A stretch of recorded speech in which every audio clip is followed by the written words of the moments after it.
സിംഗപ്പൂരിലെ ലാംഗ്രില സംവാദത്തിൽ US പ്രതിരോധ secretary Pete ഹെഡ്സെത്ത് ഏഷ്യയിലെ ചൈനയ്ക്ക് ശക്തമായ ഒരു മുന്നറിയിപ്പ് നൽകി. ചൈന മേഖലയിൽ ആധിപത്യം സ്ഥാപിക്കാൻ ശ്രമിക്കുകയാണെന്ന് അദ്ദേഹം കുറ്റപ്പെടുത്തി.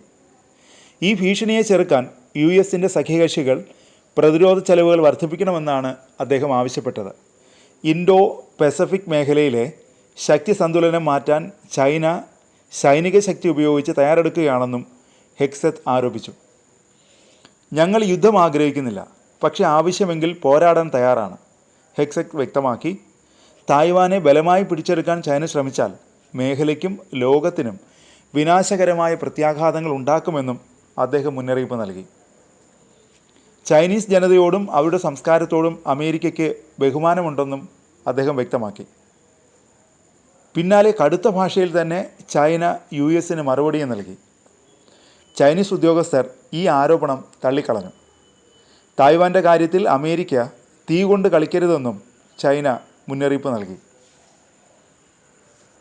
ഹെഡ്സെത്തിൻ്റെ പ്രസംഗത്തിന് പിന്നിലെ തന്ത്രം എന്താണ്? കാനഡയിലെ ഏഷ്യ പസഫിക് ഫൗണ്ടേഷൻ്റെ ഗവേഷണ വിഭാഗം വൈസ് പ്രസിഡന്റ് വീന നജീബുള്ള ഇക്കാര്യം വിശദീകരിക്കുന്നുണ്ട്.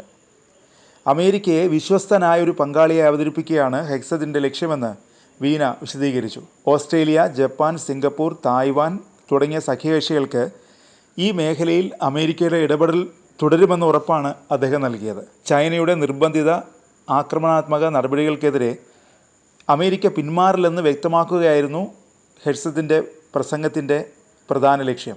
സഖ്യകക്ഷികളോടായിരുന്നു ഹെഡ്സെത്ത് പ്രധാനമായും സംസാരിച്ചത്. എങ്കിലും ചൈനയ്ക്കും അതിലൊരു സന്ദേശമുണ്ടായിരുന്നു.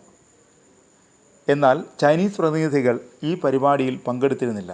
ട്രംപിൻ്റെ രണ്ടാം ഭരണകാലത്ത് ഇൻഡോ പസഫിക് മേഖലയ്ക്കായുള്ള അമേരിക്കൻ പ്രതിരോധ വകുപ്പിൻ്റെ വീക്ഷണം നന്നായി പ്രകടിപ്പിച്ച പ്രസംഗമാണിതെന്ന് വീന പറഞ്ഞു.